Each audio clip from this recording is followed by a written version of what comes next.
Samantala, hindi pa rin nagsisimula ang pasok sa nasa 700 paaralan matapos gamitin bilang evacuation center bunsod ng pananalasa ng habagat at bagyong Karina nitong nakaraang linggo. Pakinggan natin ang report ni Nicole Lopez Puyawan.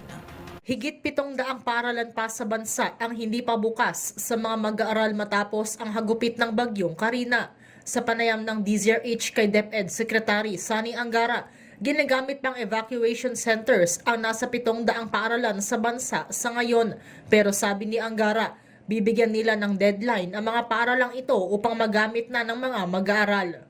Yes, mga 700 schools ho yan, kalat-kalat po sa buong bansa. Meron ho dito sa NCR, sa may Valenzuela at Marikina, dahil talagang malakas ang baha ho dyan. Yan ang pinakatinamahan na area.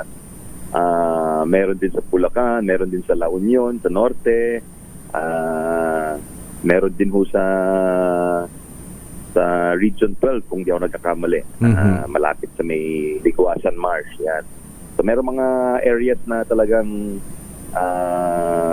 medyo nahirapan sila. So siyempre, bibigyan natin sila ng palugit, huwag natin pilitin dahil baka hindi na makapag-aral at makapagturo ang ating mga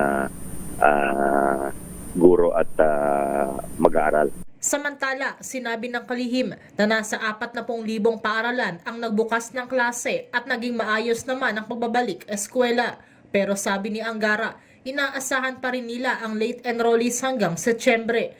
Una rito iniulat ng DepEd na naitala nila sa halos 20 milyong mag-aaral ang pumasok sa eskwela sa unang araw ng klase noong July 29. Para sa MBC TV Network News, ito si Nicole Lopez Puyawan para sa DZRH, una sa Pilipinas, una sa Pilipino.